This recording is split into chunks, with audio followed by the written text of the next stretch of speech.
something feels wrong, but I can't quite see it. Well, that's where a lot of people feel right now. They bought something called a gold or silver investment, and the price moves with the spot contract.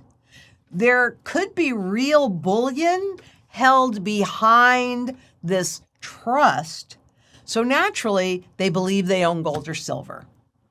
But do they? A viewer recently asked me about PHYS and PSLV, which are gold and silver ETFs. And they asked this after moving part of their precious metals holdings into physical metal itself. This is a really important question because PHYS and PSLV are not the same as many conventional ETFs. PHYS is backed by physical gold bullion and PSLV is backed by physical silver bullion. The metal is allocated and held at the Royal Canadian Mint. So there is real bullion connected to these products. And that matters. And I want to be neutral and accurate here because these trusts can serve a purpose. After all, they do give investors market exposure to gold and silver contracts. And they do actually provide stronger physical backing than many other of the gold and silver ETF products out there. But physical backing is not the same as physical possession. And when you buy PHYS or PSLV, you own units in a trust. You do not own a specific or even a real bar of gold with your name on it. You still depend on the trust, the custodian, your broker, the exchange, and the financial rails continuing to function. But that is the distinction. So the question is really simple. Do I own gold and silver? Or do I own exposure to gold and silver? And that's the key. Exposure is not ownership. PHYS and PSLV are not bad products. They're among the stronger, really, physical backed trusts. PHYS does indeed hold physical gold, and PSLV does indeed hold physical silver. The metal is real. But when you own units in a trust, you do not own specific coins or bars, and they're not in your possession. We're taught to use the word ownership for many things that really are just exposure, access, or a claim. Here we go. Over 200 days, PHYS, look at this, it does track very closely with the spot gold contract. So it's easy to say, see, it acts like gold. It makes sense. They're designed to reflect the spot price, the contract price of the underlying metal. And yes, if what you're looking for is price exposure, that is a more inexpensive way to get that. But moving like the gold contract is not the same as being gold in your hand. Now, look at the long-term chart. Over time, that spread widens. You see the difference between the red line and the blue line? That's the spread between the spot contract price and the price or the value of the holdings underneath that. And you can see that that's widening. Why? Well, one reason is fees and expenses. PHYS charges a management fee and the trust has expenses. Over years, those costs create drag. That's not evil. That's how the structure works. But it means that the trust unit and the metal itself are not identical. And they're not identical in quantity either. Now, PSLV versus the silver contract, well, again, short term, it tracks very closely. But redeemability is where this hidden truth shows up. To take delivery from PHYS, you generally need enough units for one full-size London Good delivery gold bar. That's about 400 ounces. At $4,000 gold on the spot contract, and just assuming no other costs, that's about $1.6 million before fees, shipping, and handling.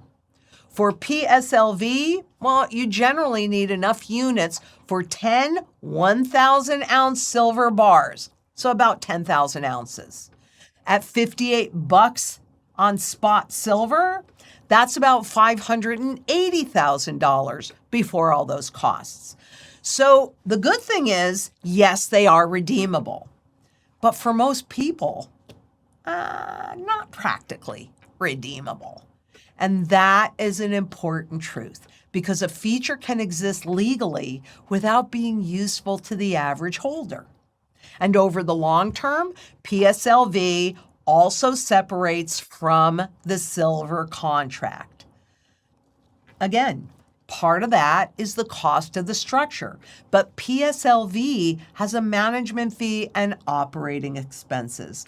So the lesson is not never use these. That's up to you, and I can't tell you what to do. The lesson is together, prices moving together does not mean identical ownership. Physical backing is not physical possession. This is critical that you understand that because we're about to be inundated with asset-backed securities. So it does not mean that every financial product is wrong. It means the system benefits when we remain inside the rails.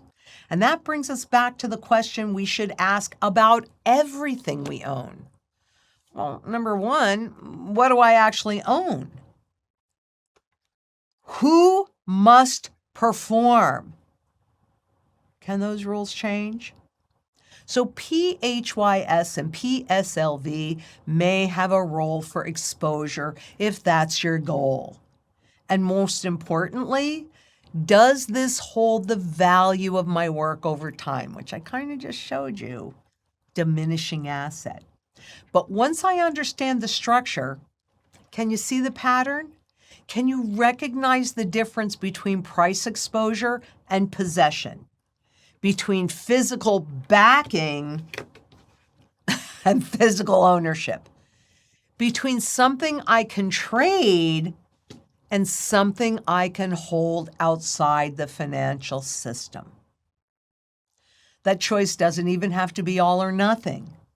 Part of the strategy is protecting whatever you choose or are forced to hold inside the system. Some people may choose market exposure for liquidity or convenience. Others may choose physical gold and silver for direct ownership, privacy, and independence from financial intermediaries. The important thing is that the choice is informed because the real danger is not choosing the wrong product. It's believing you own something you actually access only through someone else's promises. So take a minute. Look at your own holdings. Ask what role each asset is meant to perform. What risks remain between you and that asset? And whether your foundation truly belongs to you. Because your foundation, this is just my opinion, it's up to you, but your foundation should be what you own directly. And that's why we talk about physical gold and silver as part of a sound money strategy. And by the way, when you are ready to continue that conversation, our strategy specialists can help you look honestly at what you own, what you are exposed to, and where physical gold and silver are likely to fit within your broader sound money strategy. And let me tell you, everybody needs a foundation of sound money and the foundation of the sound money strategy. And you also need to make sure that you create surety in food, water, energy, security, barterability, wealth preservation, community, and shelter. Please, please get this done. Things are changing faster than we can see because those hidden rails are being put in place as you and I are having this conversation. It is critically important that you have a sound money foundation. It is critically important that the world has a sound money foundation. That's the only way that we can ensure that the value of our work remains no matter when we go to use that money. It is time for us to take our power back, and we can do it together in global community. So wherever you are in the world, until next we meet, become part of the sound money movement and be safe out there. Bye-bye.